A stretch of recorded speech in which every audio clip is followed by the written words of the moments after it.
Hi guys! So ayan, try ulit natin magluto sa ating stone run grill pan feeling sangyup. Ayan, diba? Ito ay ang panlaho ko sa aking pansit bato.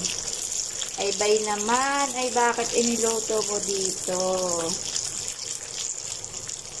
Try ko lang guys kung maganda rin ba ang resulta.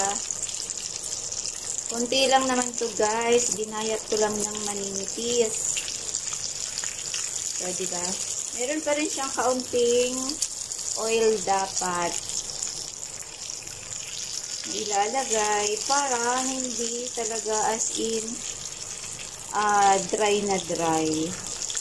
Ang kagandahan nga lamang ay pag dito tayo nag-ihaw, wala tayong makakain na uling na katulad ng sa mga ihawan, sa mga usual na ihawan na talagang hindi maiiwasan na makakakain tayo ng uling na nakadikit doon sa mga inihaw na kung ano man ang inihaw na binili natin. Ito, safe po tayo sa maliliit na uling.